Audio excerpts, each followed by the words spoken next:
ಹರೇ ಶ್ರೀನಿವಾಸ. ಜಯತಿ ಹರೇರಚಿಂತ್ಯ ಸರ್ವದೇವೈಕವಂದ್ಯ ಪರಮಗುರುರಭೀಷ್ಟ ವಾಪ್ತಿದ ಸಜ್ಜನಾನಾಂ ನಿಖಿಲ ಗುಣಗಣಾರ್ನೋ ನಿತ್ಯ ನಿರ್ಮುಕ್ತ ದೋಷಃ ಸರಸಿಜನಯನೋಸೌ ಶ್ರೀಪತಿರ್ಮಾನದೋ ನಃ. ಜೈತ್ಯಜೋ ಅಖಂಡ ಗುಣೋರುಮಂಡಲಃ ಸದೋದಿತೋ ಜ್ಞಾನಮರೀಚಿಮಾಲಿ ಸ್ವಭಕ್ತಹಾರ್ದೋಚ್ಯತಮೋ ನಿಹಂತ ವ್ಯಾಸಾವತಾರೋ ಹರಿರಾತ್ಮ ಭಾಸ್ಕರಃ. ಜೈತ್ಯಜೋ ಅಕ್ಷೀಣ ಸುಖಾತ್ಮಬಿಂಬಸ್ವೈಶ್ವರ್ಯ ಕಾಂತಿ ಪ್ರತತ ಸದೋದಿತಃ ಸ್ವಭಕ್ತ ಸಂತಾಪ ದುರಿಷ್ಟ ಹಂತ ರಾಮಾವತಾರೋ ಹರಿರೀಶ ಚಂದ್ರಮಃ. ಜೈತ್ಯ ಸಂಖ್ಯೋರು ಬಲಾಂಬಪೂರೋ ಗುಣೋಚ್ಚರತ್ನಾಕರ ಆತ್ಮವೈಭವ ಸದಾ ಸದಾತ್ಮಜ್ಞ ನದೀಭಿರಾಪ್ಯಃ. ಕೃಷ್ಣಾವತಾರೋ ಹರಿರೇಕಸಾಗರಃ ಯದ್ದಿತಂ ತವ ಭಕ್ತಾನಾಂ ಅಸ್ಮಾಕಂ ನೃಹರೆ ಹರೇ ತದಾಶು ಕಾರ್ಯಂ ಕಾರ್ಯಜ್ಞ ಪ್ರಳಯರ್ಕಾಯಿತ ಪ್ರಭಾ.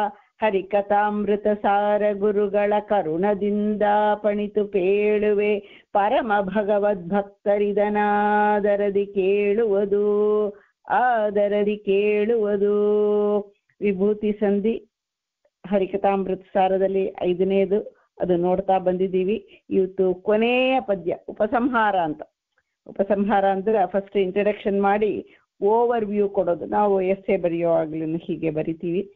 ಓವರ್ ವ್ಯೂ ಕೊಟ್ಟು ಅದನ್ನ ಚೆನ್ನಾಗಿ ವಿವರಣೆ ಮಾಡಿ ಆಮೇಲೆ ಕನ್ಕ್ಲೂಷನ್ ದೇರ್ ಫೋರ್ ಅಂತ ನಾವು ಹೇಗೆ ಕನ್ಕ್ಲೂಡ್ ಮಾಡ್ತೀವೋ ಹಾಗೆ ಇದು ಕನ್ಕ್ಲೂಷನ್ ಪದ್ಯ.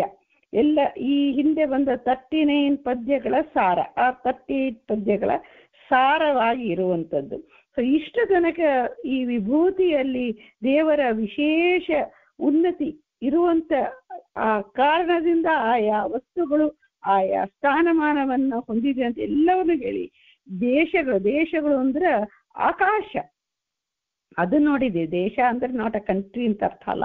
ದೇಶ ಪ್ರದೇಶ ಅಂದ್ರೆ ಆ ಒಂದು ಅವಕಾಶ ಮಾಡಿಕೊಡುವಂತ ಸ್ಪೇಸ್ ಅಂತ ಹೇಳ್ತೀವಲ್ಲ, ಸ್ಪೇಸ್ ಅಂದ್ರೆ ಸ್ಪೇಸ್ ಹೇಗಿದೆ, ಸ್ಪೇಸಿಗೆ ಆ ಒಂದು ಬಿಗಿನಿಂಗು ಇಲ್ಲ ಎಂಡು ಇಲ್ಲ, ಸ್ಪೇಸ್ ಎಂಬುದು ಇದ್ದೇ ಇದೆ. ಸೊ ಆ ಸ್ಪೇಸಿನ ಅವಯವಗಳಾಗಿ ಇರುವಂತ ದಿಕ್ಕುಗಳು ಅಂತ, ಆ ದಿಕ್ಕಲ್ಲಿ ದಿಕ್ಪಾಲಕರನ್ನ ನೇಮನ ಮಾಡುತ್ತಾ ಅವರ ಒಳಗೆ ನಿಂತು ನಮಗೆ ದಿಕ್ಕನ್ನ ಮಾರ್ಗವನ್ನ ತೋರಿಸ್ತಾನ ದೇವರು.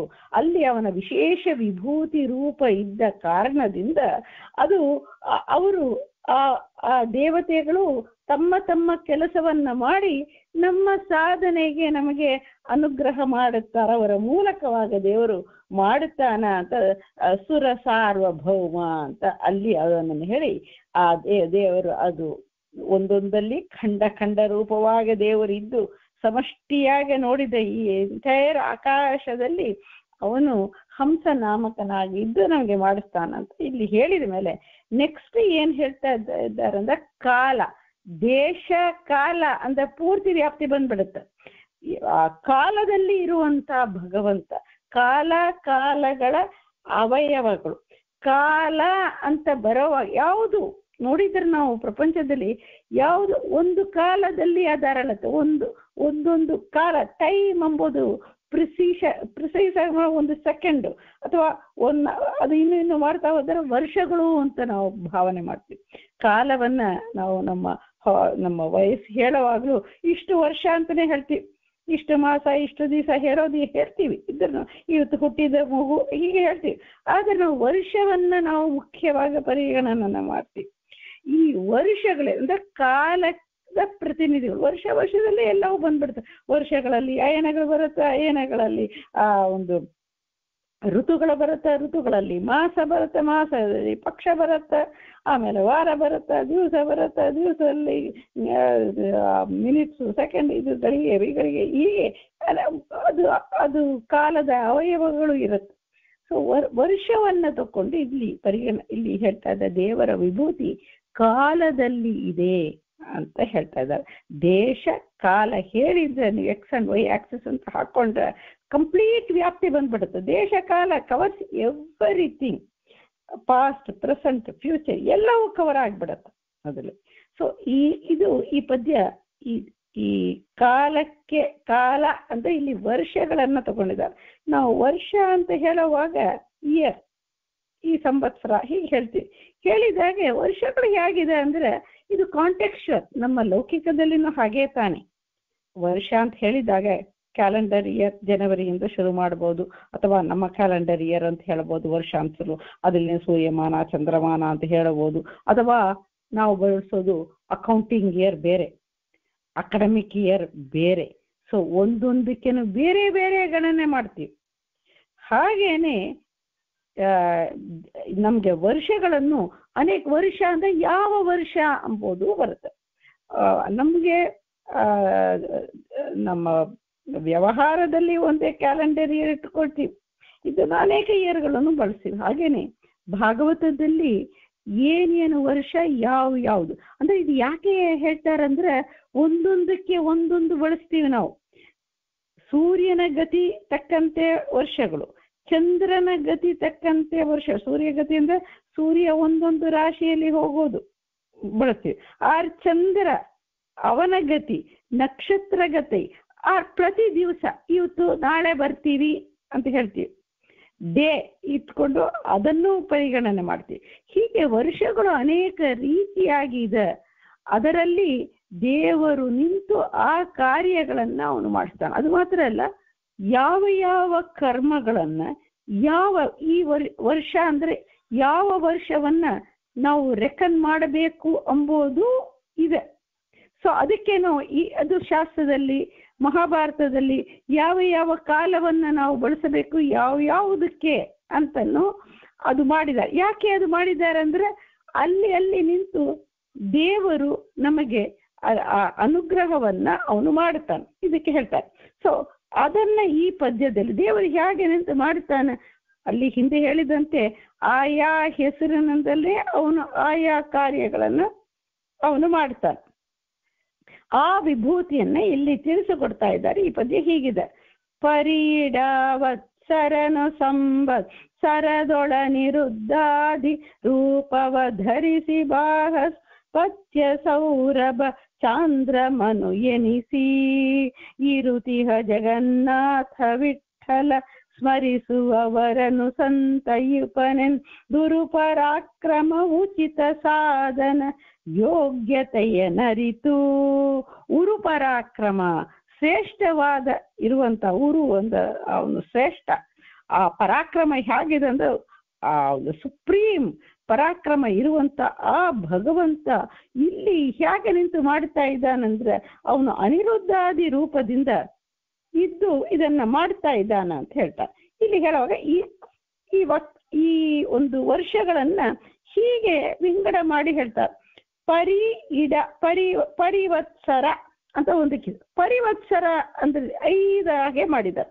5 ಹೇಗೆ ಅಂದ್ರೆ 5 ಅನಿರುದ್ಧ, ಪ್ರದ್ಯುಮ್ನ, ಸಂಕರ್ಷಣ, ವಾಸುದೇವ, ನಾರಾಯಣ ಅಂತ ನಾವು 5 ಇಟ್ಟುಕೊಳ್ತೀವಲ್ಲ, ಹಾಗೆ ಈ 5 ಮಾಡಿದ್ದಾರೆ. ಸೊ ಫಸ್ಟ್ ಬರೋದು ಪರಿ ಅಂತ ಹೇಳ್ತಾರೆ. ಪರಿವತ್ಸರ ಅಂದ್ರೆ ಏನು?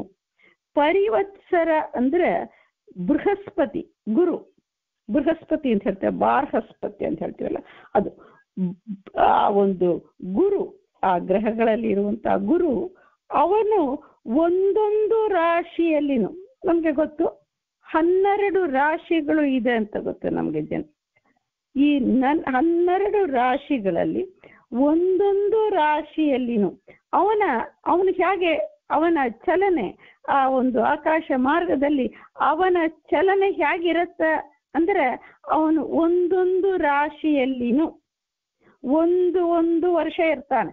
ಅವನ ಗತಿ it takes a long, because far away ಸೂರ್ಯನನ್ನ ಇಟ್ಟು ನಾವು ಮಾಡ್ತೀವಿ. ಇಟ್ ಟೇಕ್ಸ್ ಒಂದು ಸರ್ಕಲ್ ಮಾಡಿ ಎಲ್ಲ ರಾಶಿಗಳಿಗೇನು ರಾಶಿಗಳಿಗೆ ಹೋಗೋದು ಅಂದ್ರೆ ಹಿ ಇಸ್ ಸೀನ್, ಆಕಾಶದಲ್ಲಿ ನೋಡಿದ್ದಾಗ he is seen against that constellation. ರಾಶಿಗೆ ಹೋಗೋದು ಅಂದ್ರೆ ಹಾಗೆ ಅವರ ರಾಶಿ ನಕ್ಷತ್ರಗಳು ಅದು ಇರುವಂಥದ್ದು ಡಿಫರೆಂಟ್ ಪ್ಲೇನ್. ಎಲ್ಲ ಆಕಾಶದಲ್ಲಿ ನಮ್ಗೆ ಕಾಣಿಸಿದ್ರು each one has its own plane. Orbit ಮಾಡುವಾಗ ಬೇರೆ ಬೇರೆ ಪ್ಲೇನ್ ಇರುತ್ತೆ. ಸೊ ಇಲ್ಲಿಂದ ನಾವು ಭೂಮಿಯಿಂದ ನಾವು ನೋಡುವಾಗ ಭೂಮಿ itself is a dot. So ಎಲ್ಲಿ ಇದ್ರೂ ಒಂದೇ ಆಗತ್ತದು because of the distance. So ಅದು ನೋಡುವಾಗ it is seen against that constellation ಕಾಣಿಸುತ್ತೆ. ಸೊ ಇದು ಕಾಣಿಸುವಾಗ ಹೇಗೆ ಕಾಣಿಸುತ್ತೆ ಅಂದ್ರೆ ಆ ಕಾನ್ಸ್ಟಲೇಷನ್ಗೆ ಹೋದಂತೆ ಅಂತ ಅದನ್ನೇ ಹೇಳ್ತಾರೆ. ಇದು ಟು ಟ್ರಾನ್ಸೆಂಡ್ ಆ ಒಂದು ನಕ್ಷತ್ರದ ಜೋಡಣೆ ಇಂದ ಮೇಷ ಋಷಭ ಹೀಗೆ ಹೇಳ್ತಾರೆ. ನಕ್ಷತ್ರಗಳ ಗುಂಪಾಗ ಸೇರಿ ಅದು ಒಂದು ಆಕಾರ ವಿಶೇಷದಲ್ಲಿ ಕಾನ್ಸ್ಟಲೇಷನ್ ಅಂತ ಹೇಳ್ತೀವಿ ಇಂಗ್ಲಿಷ್ಲಿ. ಆ ಕಾನ್ಸ್ಟಲೇಷನ್ ಸೊ ಹಾಗೆ ಅವರು ಡಿವೈಡ್ ಮಾಡಿ 12 ಕಾನ್ಸ್ಟಲೇಷನ್ ಆಗಿ ಮಾಡಿದ್ದಾರೆ. ಅದು ಒಂದೊಂದಲ್ಲಿ ನಾವು ಗುಂಪು ತಾರೆಗಳು ನಕ್ಷತ್ರಗಳು ಅನೇಕ ಇರುತ್ತೆ, ಸೇರಿ ಅದು ಕಾಣಿಸುತ್ತೆ ನಮ್ಗೆ.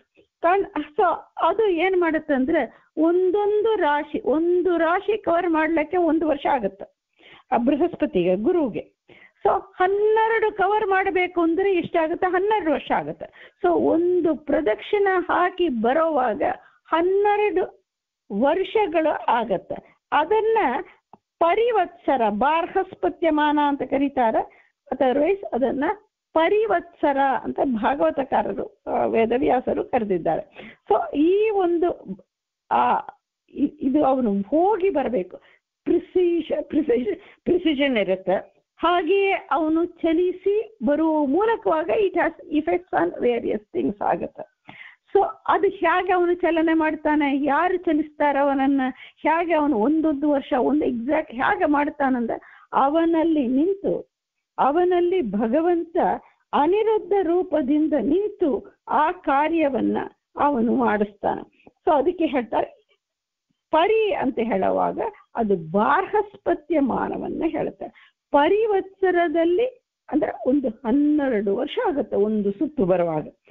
ಅಷ್ಟು ದಿವಸ ಅಲ್ಲಿ ವಿಶೇಷವಾಗಿ ಆ ಒಂದು ಬೃಹಸ್ಪತಿಯಲ್ಲಿ ವಿಭೂತಿ ರೂಪನಾಗ ಇವನೇ ನಿಂತು, ಯಾರು ಇವನು ಅಂದ್ರೆ ಪರಿ ಅಂತಾನೆ ಹೇಳ್ಬೋದು. ಅದೇ ಹೆಸರು, ಅವನದೇ ಹೆಸರು, ಎಲ್ಲ ಹೆಸರು ಅವನದ್ದೇ ಆಗತ್ತೆ. ಅಲ್ಲಿಂದ ಮಾಡಿ ಇವನು ಯಾರು ಪರಿ ಅಂದ್ರೆ ಏನೊಂದು ಚಿಂತನೆ ಮಾಡೋದು ದೇವರಿಂದ, ಅವನು ಅನಿರುದ್ಧನಾಗಿದ್ದಾನೆ, ಅವನೇ ಅನಿರುದ್ಧ ರೂಪದಿಂದ ಅವನು ಆ ಕಾರ್ಯವನ್ನ ಅವರಲ್ಲಿ ನಿಂತು ಮಾಡಿಸ್ತಾನೆ ಅಂತ ಇದನ್ನ ಹೇಳ್ತಾರೆ. ಪರಿವತ್ಸರದನ್ನ ಹೇಳ್ತಾರೆ. ಆಮೇಲೆ ನೆಕ್ಸ್ಟ್ ಪರಿ ಇಡಾ ಅಂತ ಹೇಳ್ತಾರೆ. ಇಡಾವತ್ಸರ ಅಂದ್ರೆ ಏನು? ಇಡಾವತ್ಸರ ಅಂದ್ರ ಇಡಾ ಅಂದ್ರೆ ನಕ್ಷತ್ರಗಳು. ಈ ನಕ್ಷತ್ರಗಳು ಎಷ್ಟಿದೆ, ನಕ್ಷತ್ರ ಕಾನ್ಸ್ಟಲೇಷನ್ಸ್ ಎಷ್ಟಿದೆ ಅಂದ್ರೆ ನಕ್ಷತ್ರಗಳು, ಆ ಕಾನ್ಸ್ಟಲೇಷನ್ ಇರುವಂತಹ ನಕ್ಷತ್ರಗಳು ಎಷ್ಟಿದೆ ಅಂದ್ರೆ 27. ನಮ್ಗೆ ಗೊತ್ತಲ್ಲ, ಅಶ್ವಿನಿ ಭರಣಿ ಕೃತಿಕ ಇವರೆಲ್ಲ ಆ ಚಂದ್ರನ ಮಡದಿಯರು, ದಕ್ಷ ಪುತ್ರಿಗಳು ಚಂದ್ರನನ್ನ ವಿವಾಹ ಆಗ್ತಾರೆ. 27 ಇನ್ ನಂಬರ್ ಅಂತ ನಮ್ಗೆ ಗೊತ್ತು. ನಕ್ಷತ್ರಗಳು ನಮ್ಮ ನಕ್ಷತ್ರ ಅಂತ ಹೇಳ್ತೀವಲ್ಲ. ಈ ನಕ್ಷತ್ರಗಳು ಏನಾಗತ್ತಂದ್ರೆ ಇದು ಒಂದೊಂದು ಆ ಸೂರ್ಯ ಟ್ರಾನ್ಸೆನ್ಸ್, ಸೂರ್ಯ ಅವರಲ್ಲಿ ಹೋಗಿ ಬರುವಂಥದ್ದು. ಅಂದ್ರೆ ಏನಾಗತ್ತೆ, ಅಶ್ವಿನಿಯಿಂದ ರೇವತಿ ನಕ್ಷತ್ರ ಅದು ಒಂದೊಂದು ಸುತ್ತೋದು ಅಂದ್ರೆ 12 ಬಾರಿ ಸುತ್ತಬೇಕು. ಒಂದೊಂದು ನಕ್ಷತ್ರ 12 ಬಾರಿ ಸೂರ್ಯನನ್ನ ಸುತ್ತಬೇಕು. ಇದು ಎಷ್ಟಾಗತ್ತೆ ಅಂದ್ರೆ ಅದು ಸುತ್ತೋದು ಅಂದ್ರೆ ಇದು 30 ಡೇಸು ಬರಲ್ಲ. 27 ಇದು ಇಟ್ಸ್ ನಾಟ್ ಚಂದ್ರಮಾನ ತರ ಅಲ್ಲ. 27 ನಕ್ಷತ್ರ ಮುಂದೆ ಹಿಂದೆ ಆಗುತ್ತೆ. It is not exactly 1 day = 1 ನಕ್ಷತ್ರ ಅಂತ ಇರೋದಿಲ್ಲ. ಸಮ್ಟೈಮ್ಸ್ ಒಂದೇ ದಿವಸದಲ್ಲಿ 2 ನಕ್ಷತ್ರ ಇರಬಹುದು, ಹೇಗೆ ಬೇಕಾದ್ರೂ ಬರ್ಬೋದು. ಸೊ 27 ಅಪ್ರಾಕ್ಸಿಮೇಟ್ಲಿ 27 ಡೇಸಿಗೆ ಒಮ್ಮೆ ಬರುತ್ತಾ ರಫ್ಲಿ ಇಟ್ಕೊಂಡು ಇದು ಎಷ್ಟು 12 ಟೈಮ್ಸ್ ಸುತ್ತಬೇಕು. ಅವಾಗ ಏನಾಗತ್ತೆ, ಈ ಇಡಾವತ್ಸರ ಒಂದು ಸುತ್ತಿ ಬರ್ಲಿಕ್ಕೆ ಎಲ್ಲಾ ನಕ್ಷತ್ರಗೂ ಒಂದು ಸೂರ್ಯನ ಸುತ್ತು ಬರ್ಲಿಕ್ಕೆ ಅವರಿಗೆ 324 ಡೇ. ಅದು ವರ್ಷ ಎಷ್ಟಾಗತ್ತಂದ್ರೆ 324. ನೋಡಿ ಈ ವರ್ಷಗಳು ಬೇರೆ. 324 days ಬಿಕಮ್ಸ್ 1 ಇಡಾವತ್ಸರ. ಅದು 12 ವರ್ಷ ಆಗತ್ತೆ ಪರಿವತ್ಸರ ಅಂಬೋದು. ಇಡಾವತ್ಸರ ಅಂಬೋದು ವೆರಿ ಶಾರ್ಟ್. 324 ಡೇಸೇ ಆಗತ್ತೆ, ವರ್ಷಗಳು ಇಲ್ಲ. 300 ವರ್ಷಕ್ಕಿಂತ ಕಡಿಮೆನೇ ಆಗತ್ತೆ. 324 ಡೇಸ್ ಆಗತ್ತೆ. ಸೊ ಇದನ್ನ ಇಡಾವತ್ಸರ ಅಂತ ಕರೀತಾರೆ. ಈ ನಕ್ಷತ್ರ, ನಮ್ಗೆ ನಕ್ಷತ್ರಗಳ ಪ್ರಭಾವ ಎಲ್ಲರಿಗೇ ಗೊತ್ತು. ಅಶ್ವಿನಿ ಭರಣಿ ನಮ್ಮ ನಕ್ಷತ್ರ, ಗೋತ್ರ ಎಲ್ಲ ಹೇಳುವ ನಮ್ಮ ನಕ್ಷತ್ರ ಅಂಬೋದು ತಾಯಂದರು ಅಂತ ಹೇಳ್ತೀವಿ. ಚಂದ್ರ ತಂದೆ, ನಕ್ಷತ್ರ ತಾಯಿ ಅಂತ ಹೇಳ್ತೀವಿ. ಈ ನಕ್ಷತ್ರ, ಆ ನಕ್ಷತ್ರದಲ್ಲಿ ನಾವು ಹುಟ್ಟಿದ್ದೀವಿ ಅಂದ್ರೆ ಅವಳು ನಮ್ಮನ್ನ ರಕ್ಷಣೆ ಮಾಡ್ತಾಳೆ. ಅವಳು ರಕ್ಷಣೆ ಮಾಡ್ತಾಳ ಅಂದ್ರೆ ಇಲ್ಲ, ಅವಳಲ್ಲಿ ನಿಂತು ಭಗವಂತ ರಕ್ಷಣೆ ಮಾಡ್ತಾನೆ. ಅವಳು ಚಲಿಸ್ತಾ 1 ವರ್ಷ ಆಗತ್ತೆ. ಒಂದು ವರ್ಷ ನಮ್ಮ ಬರ್ತ್ಡೇ ನಕ್ಷತ್ರ ಭರತ ನಕ್ಷತ್ರ ಮಾನದಿಂದ ನಾವು ಮಾಡ್ತೀವಿ. ಸೊ ಹೀಗೆ ಸುತ್ತುತ್ತಾ ಇರುತ್ತೆ. ಇದು ಏನಾಗತ್ತೆ ಅಂದ್ರೆ ಇದು ಇಡಾವತ್ಸರ, ಇಡ ಅಂದ್ರೆ ನಕ್ಷತ್ರಗಳು. ಇಲ್ಲಿ ಯಾರು ಮಾಡ್ತಾನ?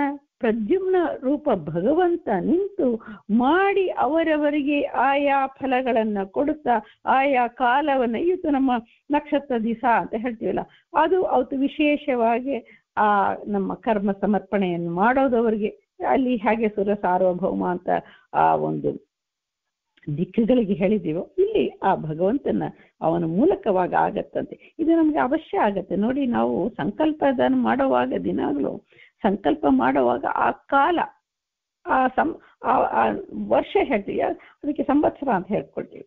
ಇಡಾವತ್ಸರ ಅಂತ ಹೇಳಲ್ಲ, ಇಡಾವತ್ಸರ ಪರಿವತ್ಸರ ಅಂತ ಹೇಳಲ್ಲ. ಸೊ ಅದು ಹೇಳುವಾಗ ಈ ನಕ್ಷತ್ರಗಳನ್ನು ನಾವು ಪರಿಗಣನೆ ಮಾಡ್ತೀವಿ. ಇದಾದ ಮೇಲೆ ಪರಿ ಇಡ ವತ್ಸರ ಅಂತ ನೆಕ್ಸ್ಟ್. ವತ್ಸರ ಅಂದ್ರೆ ಏನು? ವತ್ಸರ ಅಂದ್ರೆ ಏನಾಗತ್ತೆ ಅಂದ್ರೆ, ವತ್ಸರ ಎಂಬುದು ಏನು ಅಂದ್ರೆ ಇಲ್ಲಿ ಸಾವನ ಅಂತ ಹೇಳ. ಸಾವನ ಅಂದ್ರೆ ಏನು? ಸವನತ್ರಯ ಇದೆಲ್ಲ ಕೇಳಿದ್ವಿ. ಸವನ ಅಂದ್ರೆ ಏನು? It's a day. ಏನು ಲೆಕ್ಕ ಅಂದ್ರೆ ಒಂದು ದಿವಸ.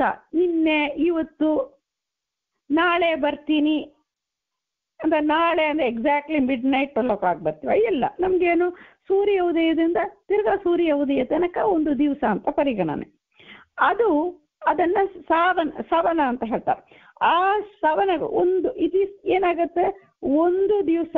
ಹಾಗೆ ಅದು ಇಡೀ ವರ್ಷ ತಿರುಗಿ ಬರೋದು. ಅದು ಏನಾಗುತ್ತೆ, ಎಕ್ಸಾಕ್ಟ್ಲಿ ಎ ಸೈಕಲ್. ವತ್ಸರ ಎಂಬುದು ಎಕ್ಸಾಕ್ಟ್ಲಿ 360 days.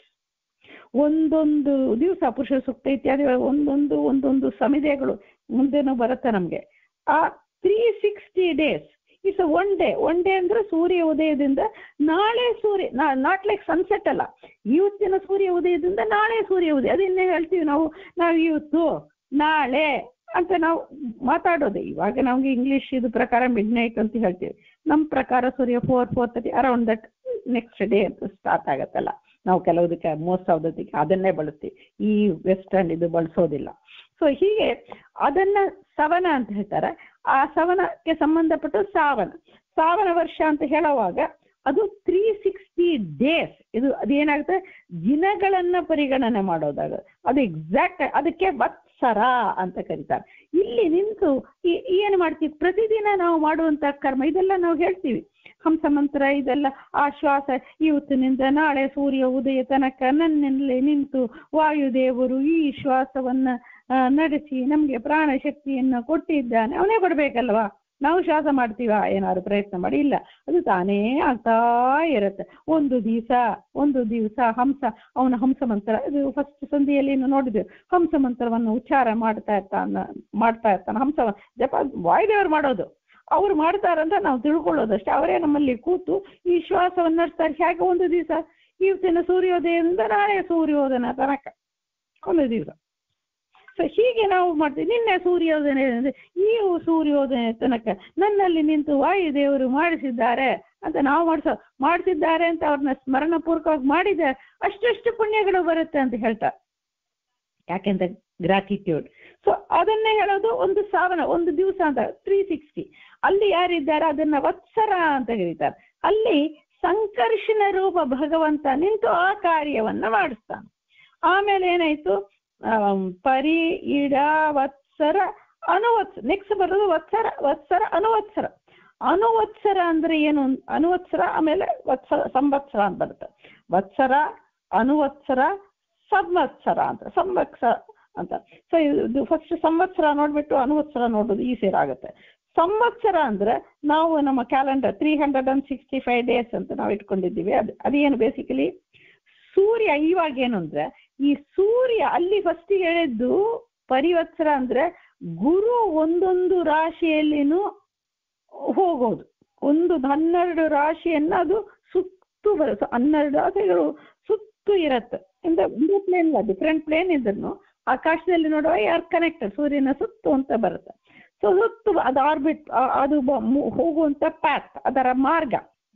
ಅದು 12 ರಾಶಿಯನ್ನು ದಾಟಿ ಬರ್ಲಿಕ್ಕೆ ಮೆಲ್ಲಗೆ ದೂರ ಡಿಸ್ಟೆನ್ಸ್ ಇಸ್ ಮೂವ್. ಸೊ ಮೆಲ್ಲಗೆ ಅದು ಹೋಗಿ ಬರೋದು 12 ವರ್ಷ. ಆದರೆ ಸೂರ್ಯ ಹೋಗೋದು ಅದೇ ನಾವು ಮಾಡ್ತೀವಲ್ಲ, ವಿಶು ಇತ್ಯಾದಿ ಎಲ್ಲ ಮಾಡುವಾಗ ಸೂರ್ಯ ಗೋಸ್ ಎಕ್ಸಾಕ್ಟ್ಲಿ ಪ್ರಿಸೈಸ್ ಆಗಿ ಬರುತ್ತೆ ನೋಡಿ. 14th or 15th of every month ಬರುತ್ತೆ. ಪ್ರಿಸಿಷನ್ ಅದಕ್ಕೆ ಸೂರ್ಯನದ್ದು ಇದ್ದಾರೆ. ಸೊ ಎಕ್ಸಾಕ್ಟ್ಲಿ ಒಂದೊಂದಲ್ಲಿನೂ ಅದು 12 ರಾಶಿಯನ್ನ ದಾಟಿ ಬರುವಾಗ 1 ವರ್ಷ ಆಗತ್ತೆ. ಮೇಷ ಸಂಕ್ರಮಣ, ಒಂದೊಂದು ಸಂಕ್ರಮಣ ಅಂತ ನಾವು ಹೇಳ್ತೀವಲ್ಲ. ಸೊ ಅದನ್ನ ಹೇಳೋದು ಅದೇ ಪರ್ಫೆಕ್ಟ್ ಆಗಿ ಇರುವಂತ 365 ಡೇಸ್ ಬರೋದು ಪರ್ಫೆಕ್ಟ್. ಅದಕ್ಕೆ ಸಂವತ್ಸರ ಅಂತ ಕರೀದಲ್ಲ, ಸಂವತ್ಸರ. ವತ್ಸರ ಅಂದ್ರೆ 360 ಡೇಸ್. ಸಂವತ್ಸರ ಅಂದ್ರೆ ನಾವು ಬಳಸುವಂಥದ್ದು. ಇದು ಮಾಡ್ತಾರಲ್ಲ ವಿಶು, ನಾಟ್ ಉಗಾದಿ ಇಲ್ಲ, ವಿಶು ಅಂತ ಮಾಡ್ತಾರಲ್ಲ, April 14th ಈ ತರ ಬರುತ್ತೆ. 14th or 15th ಈ ಒಂದೊಂದು ರಾಶಿಯನ್ನು ಅದು ದಾಟೋದು ಪ್ರಿಸೈಸ್ ಆಗೋದು ಬರುತ್ತೆ. ಅದಕ್ಕೆ ಪರ್ಫೆಕ್ಟ್ ಆಗಿ ಬರುತ್ತೆ. ಅದಕ್ಕೆ ಸಮ್ಯಕ್ ವತ್ಸರ. ಸಂನಾಮಕ ಭಗವಂತ ಅಲ್ಲಿ ವತ್ಸರದಲ್ಲಿ ಇದ್ದಾನೆ. ಅವನು ಯಾರು ಅಂತ ಭಗವಂತ ಅದು ನಾರಾಯಣ ಆಗ್ತಾನೆ. ಈ ಸೂರ್ಯನನ್ನ ಅನುಸರಿಸಿ ಹೋಗೋದು ಅನುವತ್ಸರ ಅಂತ. ಅದು ಏನು ಅನುವತ್ಸರ? ಅನುವತ್ಸರ ಅಂದರೆ ನಾವು ಬಳಸುವಂಥದ್ದು ಯಾವುದು? ಚಂದ್ರಮಾನ ಅಂತ ಹೇಳಿ ಚಂದ್ರವನ್ನ ಇಟ್ಟು ನಾವು ಮಾಡುವಂಥದ್ದು ಅನುವತ್ಸರ ಅಂತ ಹೇಳ್ತೇವೆ. ಹಾಗಿದ್ರೆ ಒಂದೊಂದು ತಿಂಗಳು ಅದೇನಾಗತ್ತೆ ನಮಗೆ ಅಮಾವಾಸ್ಯೆ ಇದು 2 ರೀತಿಯಿಂದಲೂ ಮಾಡ್ತೀವಿ ನಾವು. ಅಮಾವಾಸ್ಯೆಯಿಂದ ಒಂದು ತಿರ್ಗಾ ಅಮಾವಾಸ್ಯೆ ತನಕ, ಅದರ್ವೈಸ್ ಹುಣ್ಣಿಮೆಯಿಂದ ಹುಣ್ಣಿಮೆ 2 ರೀತಿಯಿಂದ ಡಿಫ್ರೆಂಟ್ ಪರ್ಪಸ್ಗೆ ಮಾಡ್ತೀವಿ. ಸೊ ಬೇಸಿಕಲಿ ಶುದ್ಧ ಒಂದೊಂದು ತಿಂಗಳಲ್ಲಿನೂ ಶುದ್ಧ ಪ್ರತಿಮೆಯಿಂದ ಅಮಾವಾಸ್ಯೆ ತನಕ ಏನಾಗತ್ತದು 30 ತಿಥಿಗಳು, ರೈಟ್? 30 ತಿಥಿಗಳು ಬರುತ್ತೆ. ಶುಕ್ಲ ಪಕ್ಷದಲ್ಲಿ 15, ಕೃಷ್ಣ ಪಕ್ಷದಲ್ಲಿ 15, ಹೀಗೆ 30 ತಿಥಿಗಳು ಏನ್ ಮಾಡ್ಬೇಕು? 12 ಬಾರಿ ಸುತ್ತಬೇಕು. ಸುತ್ತಿದ್ರೆ ಏನಾಗತ್ತೆ? ಚೈತ್ರ ಮಾಸದಿಂದ ಫಾಲ್ಗುಣ ಮಾಸ ತನಕ ಉಗಾದಿ ಬರುತ್ತಲ್ಲ, ಅದೇ ಆ ಉಗಾದಿ ಚಂದ್ರವನ್ನ ಅದಕ್ಕೆ ಒಂದೇ ಡೇಟ್ ಬರೋದಿಲ್ಲ ನೋಡಿ, ಹಿಂದೆ ಮುಂದೆ ಅದು ಆಗ್ತಾ ತಿಥಿಗಳು ಲೆಕ್ಕದಲ್ಲಿ ಆಗತ್ತೆ. ರಫ್ಲಿ 355 ಡೇಸ್. ಅದು ಒನ್ಸ್ ಇನ್ ಫ್ಯೂ ಇಯರ್ಸ್ ಅದು ಅಧಿಕ ಮಾಸ ಅಂತ ಮಾಡಿ. ಅಧಿಕ ಮಾಸ ಬರೋದೇನು ನೋಡಿ, ಅದು ಬಂದು ಅನುವತ್ಸರದಲ್ಲೇ ಬರುತ್ತೆ, ಸಂವತ್ಸರದಲ್ಲಿ ಬರೋದಿಲ್ಲ. ಸಂವತ್ಸರ ಇಸ್ ಪ್ರಿಸೈಸ್. ಅನುವತ್ಸರ ಸೂರ್ಯನನ್ನ ಅವಲಂಬಿಸಿ ಇರೋದು ಚಂದ್ರನನ್ನ ಇಟ್ಟು ಚಂದ್ರನ ಮೂವ್ಮೆಂಟ್ ಪ್ರಕಾರ ಅದನ್ನ ಮಾಡೋದು ಅನುವತ್ಸರ. It falls short. ಸೊ ಅದನ್ನ ನಾವು ಅಧಿಕ ಮಾಸ ಅಂತ ನಾವು we correct it and bring it back, correct ಮಾಡದೇ ಇರೋದು. ಸೊ ಹಾಗೆ ಅಧಿಕ ಮಾಸ ಬರೋದು ನಮ್ಗೆ ಚಂದ್ರಮಾನದಲ್ಲಿ ಬರುವಂಥದ್ದು. ಅಲ್ಲಿ ಯಾರಿದ್ದು ಮಾಡಿಸ್ತಾನೆ, ಇದು ನಮ್ಗೆ ತುಂಬಾ ಇಂಪಾರ್ಟೆಂಟ್ ಆಗುತ್ತೆ. ತಿಥಿಯನ್ನ ಇಟ್ಟು ನಾವು ಮಾಡುವಂತ ಪಿತೃ ಕಾರ್ಯಗಳು ಇದೆಲ್ಲ ಮೋಸ್ಟ್ ಆಫ್ ದ ಥಿಂಗ್ಸ್ ನಮ್ಗೆ ತಿಥಿ ಇಟ್ಟುಕೊಂಡು ಮಾಡೋದು. ಆಮೇಲೆ ನಮ್ಗೆ ಹಬ್ಬ ಹರಿದಿನ ಮೋಸ್ಟ್ ಆಫ್ ಇಟ್ ನಕ್ಷತ್ರ ಇಟ್ಕೊಂಡು ಮಾಡೋದು ಇದೆ. ಜ್ಯೇಷ್ಠ ಗೌರಿ ಇಂಥದ್ದು ಮಾಡೋದಿರುತ್ತೆ. ಇದು ಅದರ್ ಥಿಂಗ್ಸ್ ಎಲ್ಲ ನಮ್ಗೆ ಪಿತೃ ಕಾರ್ಯ ಆಗಲಿ, ನಮ್ಗೆ ಹಬ್ಬಗಳಾಗಲಿ, ನವರಾತ್ರಿ ಇದು ಆಗುತ್ತೆ. ನಮ್ಗೆ ಮೋಸ್ಟ್ ಆಫ್ ದ ಫೆಸ್ಟಿವಲ್ಸ್ ಎಲ್ಲ ನಮಗೆ ಬರುವಂಥದ್ದು ಚಂದ್ರವನ್ನ ಅವಲಂಬಿಸಿ. ಅಲ್ಲಿ ಇದ್ದು ಭಗವಂತ ವಾಸುದೇವ ರೂಪ ಭಗವಂತ ಅದರಲ್ಲಿ ನಿಂತು ಈ ಅನುವತ್ಸರದಲ್ಲಿ ನಿಂತು ಮಾಡಿದ. ಸೊ ಹೀಗೆ 5 ಆಯ್ತು. ಏನು? ಪರಿ, ಇಡ, ವತ್ಸರ, ಸಂವತ್ಸರ, ಅನುವತ್ಸರ ಅಂತ ಇದು 5 ಆಯ್ತು. 5ರಲ್ಲಿ ಭಗವಂತ 5 ಒಂದೊಂದಲ್ಲಿ ಅನಿರುದ್ಧ, ಪ್ರದ್ಯುಮ್ನ, ಸಂಕರ್ಷಣ, ವಾಸುದೇವ, ನಾರಾಯಣ ಈ ರೂಪದಿಂದ ಅದೇ ಅವನ ವಿಭೂತಿ ರೂಪಗಳು. ಒಂದೊಂದು ಯಾವ ವತ್ಸರ ನಾವು ಸಂವತ್ಸರನ ಬಳಸ್ತೀವಿ ಅಂದ್ಕೊಳ್ಳಿ, ಸೂರ್ಯನನ್ನು ಇಟ್ಟುಕೊಂಡು ಆ ಸೂರ್ಯನ ಪ್ರಕಾರ ನಾವು ಬಳಸಿದ ಆ ಸಂವತ್ಸರದಲ್ಲಿ ಅವನು ಬಂದು ನಾರಾಯಣ ರೂಪದಿಂದ ಅಲ್ಲಿ ವಿಭೂತಿ ರೂಪನಾಗಿ ನಿಂತು ಅವನು ಮಾಡ್ತಾನೆ. ಅನುವತ್ಸರ ಅಂದ್ರೆ ನಾವು ಚಂದ್ರನನ್ನ ಇಟ್ಟುಕೊಂಡು ನಾವು ಮಾಡುವಂತ ಹಬ್ಬ ಹರಿದಿನ ಪಿತೃ ಕಾರ್ಯಗಳು ಇದೆಲ್ಲ ಮಾಡುವಾಗ ಅಲ್ಲಿ ವಾಸುದೇವ ರೂಪದಿಂದ ಅದನ್ನು ನಡೆಸ್ತಾನೆ. ಸೊ ಈ ಪರಿವತ್ಸರ ಜನರಲ್ ಆಗಿ 12 ವರ್ಷಕ್ಕೆ ಒಮ್ಮೆ ಬರುತ್ತೆ ಗುರುದು. ಅದು ಅಷ್ಟು ಜಾಸ್ತಿ ಬಳಕೆಯಲ್ಲಿ ನಮ್ಗೆ ಇಲ್ಲ. ಆಮೇಲೆ ನಕ್ಷತ್ರವನ್ನ ಇಟ್ಟು ಬಳಸ್ತೀವಿ, ಅಲ್ಲಿ ಪ್ರದ್ಯುಮ್ನ ರೂಪದಿಂದ ಇದ್ದಾನೆ. ವತ್ಸರ ಅಂದ್ರೆ ದಿವಸ ನಾವು ಮಾಡೋದು. ನಾವು ಸಂಕಲ್ಪ ಹೇಳ್ತೀವಲ್ಲ, ಸಂಕಲ್ಪ ಹೇಳುವಾಗ ಇವತ್ತಿನ ದಿವಸ ವಾರ ಗುರುವಾಸ, ಸೋಮವಾಸರ ಇರ್ತಾನೆ, ಸೋಮವಾಸರ ಇತ್ತು ಸೋಮವಾರವಾಗಿದೆ ಅಂದ್ರೆ ಅದು ಒಂದು ಡೇ ಆಗುತ್ತೆ ನೋಡಿ, ಸೂರ್ಯೋದಯ ತಿರ್ಗಾ ಸೂರ್ಯೋದಯ ತನಕ ಆ ಒಂದು. ಸೊ ಅದನ್ನೇ ಇಟ್ಟುಕೊಳ್ಳೋದು, ಅದು ಅನುಭವಿಸೋದು. ಸೊ ಹೇಳುವಾಗ ನಾವು ಇದು ಪ್ರಾಕ್ಟಿಕಲ್ ಆಗತ್ತೆ. ದಿನಾಗಲೂ ನಾವು ಮಾಡುವಂತ ಸಂಕಲ್ಪಗಳಾಗಲಿ, ವರ್ಷಗಳು, ನಮ್ಮ ಬರ್ತ್ಡೇ ಆಗಲಿ, ಏನೇ ವರ್ಷಗಳು ಈ ಪ್ರಕಾರ ಒಂದೊಂದು ಹಬ್ಬಗಳು ಒಂದೊಂದು ಬರುವಾಗ ಆ ನೆನಪು, ಜ್ಯೇಷ್ಠಾಗವರಿಗೆ ಪೂಜೆ ಮಾಡ್ತೀವೋ, ಜ್ಯೇಷ್ಠ ನಕ್ಷತ್ರ ಬಂದಾಗ ಮಾಡ್ತೀವಿ. ಹಾಗೆ ನವರಾತ್ರಿಯಲ್ಲಿನೂ ಹಾಗೆ ಮಾಡ್ತೀವಿ. ಕೆಲವು ನವರಾತ್ರಿಯಲ್ಲಿ ಬರುವಂತ ದುರ್ಗಾ ಇದು ಪೂಜೆ ಎಲ್ಲ ಮಾಡುವಾಗ ನಕ್ಷತ್ರವನ್ನು, ಮೂಲ ನಕ್ಷತ್ರವನ್ನು ಇಟ್ಟು ಮಾಡುವಂಥದ್ದು. ಸೊ ಹೀಗೆ ನಕ್ಷತ್ರವನ್ನು ಇಟ್ಕೊಂಡು ಮಾಡೋದು. ಸೊ ಹೀಗೆ ಡಿಫರೆಂಟ್ ಮಾಡುವಾಗ ಅಲ್ಲಿ ಭಗವಂತ ನಿಂತು ಆ ಚಿಂತೆ. ಸೊ ಬೇಸಿಕಲಿ ಏನು ಅಂದ್ರೆ, ಯಾವುದೇ ಏನೇ ಕಾರ್ಯಗಳು ಮಾಡಿದ, ಇದು ಟೇಕ್ ಹೋಮ್ ಮೆಸೇಜ್ ಏನು, ನೀವು ಯಾವುದೇ ಕಾರ್ಯ, ಯಾವುದೇ ಕರ್ಮ ಏನೇ ಮಾಡಿ, ದೇಶದಲ್ಲಿ ಆಗಲಿ ಕಾಲದಲ್ಲಿ ಆಗಲಿ, ನೀವು ಮಾಡುವಂತ ಕರ್ಮ, ಬ್ರಾಹ್ಮಣ ಕರ್ಮ ಅಂತ ಆ ಜ್ಞಾನ ಪ್ರಚುರವಾದಂತಹ ಕರ್ಮಗಳಾಗಲಿ, ಆ ಬಲ ಪ್ರಚುರವಾದಂತಹ ಕರ್ಮಗಳು, ಸೇವಾಸಕ್ತರಾಗಿ ನೀವು ಮಾಡುವಂಥದ್ದು. ಸೊ ಹೀಗೆ ಇರುವಂಥದ್ದು. ಸೊ ಎವರಿ ಆಸ್ಪೆಕ್ಟ್ ಅನ್ನು ಹೇಳಿದ್ದಾರೆ ಇಲ್ಲಿ. ಮಾಡಿದನು ಕೊನೆಯಲ್ಲಿ ಅದು ಭಗವಂತ ಮಾಡುತ್ತಾ ಇದ್ದಾನೆ, ಈ ತಿಳುವಳಿಕೆ ಬೇಕು ಅಂತ ಇಲ್ಲಿ ಹೇಳ್ತಾ ಇದ್ದಾರೆ. ಬಾರ್ಹಸ್ಪತ್ಯ ಸೌರಭ ಚಂದ್ರಮನು ಎನಿಸಿ ಅಂತ. ಸೊ ಒಂದೊಂದು ರಾಶಿ ಒಂದೊಂದಲ್ಲಿನೂ ಸಂಚಾರ ಮಾಡುತ್ತಾ, ಅದನ್ನ ನಿಯಮನ ಮಾಡುತ್ತಾ, ಆ ವ್ಯಾಪಾರಗಳನ್ನ ಮಾಡಿಸುವನು ಸ್ವತಂತ್ರವಾಗಿ ಆ ಭಗವಂತ ಯಾರವನು? ಶ್ರೀ ಯಾರವನು? ಅನಿರುದ್ಧ ಪ್ರದ್ಯುಮ್ನ ಸಂಕರ್ಷಣ ವಾಸು ಆಯ್ತು. ಅವನು ಯಾರು ಅಂದ್ರೆ, ನನ್ನ ಹೃದಯದಲ್ಲಿ ಇರುವವನೇ, ನನಗೆ ಮೀಸಲಿಟ್ಟ ಈ ಬಿಂಬರೂಪ ಅಂತರ್ಯಾಮಿಯೇ ಹೀಗೆ ಡಿಫರೆಂಟ್ ರೂಪಗಳನ್ನು ತೊಟ್ಟು ಆಯಾ ವರ್ಷಗಳಲ್ಲಿ ಆಯಾ ಅನಿರುದ್ಧ ಪ್ರದ್ಯುಮ್ನ ಸಂಕರ್ಷಣ ವಾಸುದೇವ ಈ ರೂಪದಿಂದ ಇದ್ದು ಅವನು ಇದೇ ಹೆಸರಿಂದ ಬಾರ್ಹಸ್ಪತ್ಯ ಸೌರಭ ಚಂದ್ರಮನು ಎನಿಸಿ. ಅದೇ ಹೆಸರು ನಮ್ಗೆ ಏನ್ ಹೆಸರು ಮರ್ತೋಯ್ತೆ, ಅನಿರುದ್ಧನ ಪ್ರದ್ಯುಮ್ನ ಮರ್ತೋಯ್ತೆ ಪರವಲ್ಲ, ಅದೇ ಹೆಸರು ಅವ್ರಿಗೆ, ಅದೇ ಹೆಸರು ಅವನಿಗೆ ಇದೆ. ಆ ಹೆಸರಿನಿಂದ ಅವನೇ ಅಲ್ಲಿ ನಿಂತು ಆ ಕಾರ್ಯಗಳನ್ನ ಮಾಡಿಸ್ತಾನೆ. ಈ ರೀತಿಯ ಜಗನ್ನಾಥ, ಇವನು ಯಾರು ಅಂತ ಹೇಳ್ತಾರೆ. ಈ ರೀತಿಯ ಜಗನ್ನಾಥ ಬಿಟ್ಟಲ್ಲ, ಅವರ ಅಂಕಿತ ಅಂತ ನಾವು ಇನ್ನೊಂದು ಜಗನ್ನಾಥ ಅಂತ ಅವರ ಅಂಕಿತ ಮಾತ್ರ ಇಲ್ಲ, ಜಗತ್ತಿಗೆ ನಾಥನಾದಂತ, ಎಲ್ಲ ಚರಾಚರ ಪ್ರಪಂಚಕ್ಕೆ ನಾಯಕನಾದಂತ ಆ ಭಗವಂತನ ಸ್ಮರಿಸುವವರನ್ನು ಹೀಗೆ ಈ ಬೇಸಿಕಲಿ ಬಾಟಮ್ ಲೈನ್ ಇಸ್ ಈ ದೇವರ ಚಿಂತನೆ. ಎಲ್ಲಿನೂ ನಾವು ದೇವತೆಗಳೆಲ್ಲ ನಿಲ್ಲಿಸಬಾರದು. ನಾವು ಇವರನ್ನು ತುಂಬಾ ಉಪಕಾರ ಮಾಡಿದ್ರಪ್ಪ ಅಂತ ನಾವು ಹೇಳುವಾಗ ಹೇಳ್ತೀವಿ, ಕಣ್ಣು ಮುಂದೆ ಇವರಿಂದಲೇ ನಮ್ಗೆಲ್ಲ ಆಗ್ತಾ ಇದ್ದೀರಿ ಅಂತ ಹೇಳುವಾಗ ಮನಸ್ಸಲ್ಲಿ ದ ಫ್ಲಾಶ್ ಇಸ್ ಇವರ ಮೂಲಕವಾಗ ಇವರಲ್ಲಿ ನಿಂತು, ದೇವತೆಗಳಲ್ಲಿ ನಿಂತು, ಮುಖ್ಯ ಪ್ರಾಣನಲ್ಲಿ ನಿಂತು ಆ ಭಗವಂತನೇ ಅದನ್ನ ಮಾಡಿಸಿದ್ದಾನೆ. ಅದಕ್ಕೆ ಹೇಳ್ತಾರೆ ಈ ರೀತಿಯ ಜಗನ್ನಾಥ ವಿಠಲನ ಯಾರನ್ನ ಸ್ಮರಣೆ ಮಾಡಬೇಕು? ದೇವರನ್ನ ಸ್ಮರಣೆ ಮಾಡಬೇಕು.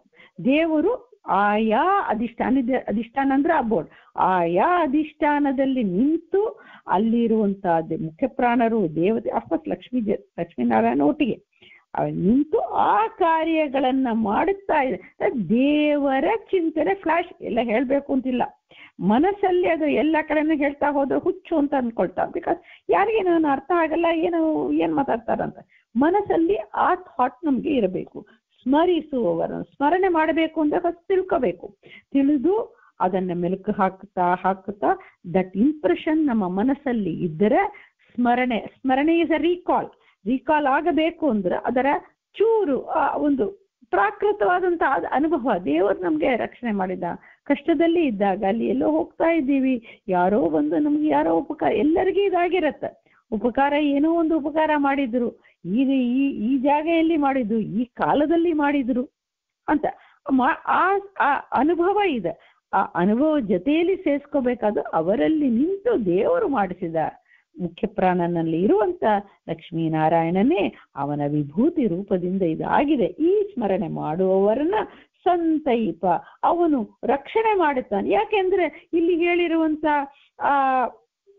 ಅನಿರುದ್ಧ ಪ್ರದ್ಯುಮ್ನ ಸಂಕರ್ಷಣ ವಾಸುದೇವ ಬೇರೆ ಇಲ್ಲ, ಈ ಜಗನ್ನಾಥ ವಿಠಲ ಬೇರೆ ಇಲ್ಲ, ನಮ್ಮಲ್ಲಿರುವಂತ ಆ ಬಿಂಬಮೂರ್ತಿ ನಮಗೆ ತಕ್ಕಂತೆ ಆಗತ್ತಲ್ಲ, ಅವನು ಬೇರೆ ಇಲ್ಲ. ಸೊ ಇದು ಇದು ಯಾವಾಗ ಎಸ್ಪೆಷಲಿ ಆ ಸಂಕಲ್ಪ ಮಾಡ್ತೀವಿ. ಅಲ್ಲಿ ಇನ್ನೂ ಮುಖ್ಯ ಆಗುತ್ತೆ ಸಂಕಲ್ಪ ಮಾಡುವಾಗ. ಬೆಳಿಗ್ಗೆ ಎದ್ದ ಕೂಡಲೇ ಮಾಡ್ತೀವಿ ಸಂಕಲ್ಪ. ಈ ಸಂಕಲ್ಪ ಅನ್ನೋದಿದೆ ನಾನು ಹೀಗೆ ಮಾಡ್ತೀನಿ, it's good day, I woke up, I have to do all this blah blah blah ಎಲ್ಲ ಮಾಡ್ತೀವಿ. ಇದೆಲ್ಲ ನಾವು ಮನಸ್ಸಲ್ಲೇ ಆಗತ್ತಲ್ಲ, ಹೇಳ್ಬೇಕು, ಇದು ಮಾಡಬೇಕು, ಅದು ಮಾಡಬೇಕು, ಅದು ಮಾಡಬೇಕು ಅಂತ ಆಗತ್ತಲ್ಲ. ಅದು ಜೊತೆಯಲ್ಲಿ ದೇವರು ಈ ಥಾಟನ್ನು ಕೊಟ್ಟು ನನ್ನಿಂದ ಮಾಡಿಸ್ತಾ ಇದ್ದಾನೆ, ಅದು ಬರಬೇಕು. ಅದಕ್ಕೆ ಅದನ್ನೇ ಸಂಕಲ್ಪ ಅಂದ್ರೆ ಕೂತ್ಕೊಂಡು ನೀರು ಆ ಸಂಕಲ್ಪ ಅದು ಉಂಟು. ಅದು ದೇವರು ಕೈ ಕೊಟ್ಟಿದ್ದಾನೆ, ನೀರು ಕೊಟ್ಟಿದ್ದಾನೆ, ಇದು ಹೇಳಿಕೊಟ್ಟಿದ್ದ ಪರಂಪರೆ ಇದೆ, ಮಾಡಬೇಕು. ಮನಸ್ಸಲ್ಲಿ ಬರುವಂತ ಥಾಟ್ಸ್, ಡಿಟರ್ಮಿನೇಷನ್, ಅದು ಸಂಕಲ್ಪಂ ಮಾನಸಂ ಅಂತೆ. ಮನಸ್ಸಲ್ಲಿ ಮೂಡುವ ಚಿಂತನೆ, ಇದು ಮಾಡಬೇಕು, ಅದು ಮಾಡಬೇಕು ಅಂತ ನಾವು 108 ಬೆಳಿಗ್ಗೆ ಎದ್ದ ಕೂಡಲೇ ಇರುತ್ತಲ್ಲ ಮಾಡುವಾಗ ದೇವರ ಪ್ರಾರ್ಥನೆ, ದೇವರೇ ನೀನು ಇದೆಲ್ಲ ಮಾಡಿಸ್ತಾ ಇದೆಯಾ, ಈ ತರ ಪ್ರೇರಣೆ ಕೊಟ್ಟು ಎಷ್ಟಾಗತ್ತೋ ಗೊತ್ತಿಲ್ಲ, ಎಷ್ಟಾಗತ್ತೋ ಅದನ್ನು ಮಾಡಿಸಿ ಕೊನೆಯಲ್ಲಿ ರಾತ್ರಿ ನೀನೇ ಮಾಡಿಸಿದ್ಯಾ ಇದನ್ನೇ ಹೇಳಬೇಕು. ಸಂಕಲ್ಪ ಸಮರ್ಪಣೆ ಅಂತ ನಮಗೆ. ಇದು ಮಾಡುವವರಿಗೆ ಏನ್ ಹೇಳ್ತಾರೆ, ಎಂದು ಉರುಪರಾಕ್ರಮದನ್ನು ಹೇಳುವಾಗ ಜಗನ್ನಾಥ ವಿಠಲನ ಸ್ಮರಿಸುವವರು ಸಂತೈಪನೆಂದು ಉರುಪರಾಕ್ರಮ ಸಂತೈಪ ನಮ್ಮನ್ನ ರಕ್ಷಣೆ ಮಾಡ್ತಾನೆ. ಹೇಗೆ, ಯಾರು ಅಂದ್ರೆ ಉರುಪರಾಕ್ರಮನಾದಂತ ಅಂದ್ರೆ ಪರಾಕ್ರಮ ಅಂದ್ರೆ ಉರುಪರಾಕ್ರಮ, ಅವನನ್ನ ಬಿಟ್ಟು ಆ ಪರಾಕ್ರಮ ಅಗಲೋದೇ ಇಲ್ಲ. ನಮ್ಗೆ ಪರಾಕ್ರಮಕ್ಕೆ ಒಂದು ಶಕ್ತಿ ಇರುತ್ತೆ ಹೋಗುತ್ತೆ, ಈ ತರ ನಮ್ದು ಅವನು ಬಿಟ್ಟು ಹೋಗೋದಿಲ್ಲ ಎಂದು ಉರುಪರಾಕ್ರಮ. ಸೊ ಉರುಪರಾಕ್ರಮ ಉಚಿತ ಸಾಧನ ಯೋಗ್ಯತೆಯನ್ನು ಅರಿತು ನಮ್ಮ ಸಾಧನೆ ಎಷ್ಟು ಯಾರ್ಯಾರಿಗೆ ಎಷ್ಟೆಷ್ಟು ಯಾವಾಗ ಮಾಡಬೇಕು ಹಾಗೆ ಮಾಡುತ್ತಾನೆ ಅಂತ ಹೇಳ್ತಾರೆಂಬಲ್ಲಿ ಈ ವಿಭೂತಿ ಸಂಧಿ ನಾವು ಸಮರ್ಪಣೆ ಮಾಡ್ತಾ ಇದ್ದೀವಿ ದೇವರಿಗೆ. ಕೃಷ್ಣಾರ್ಪಣಮಸ್ತು.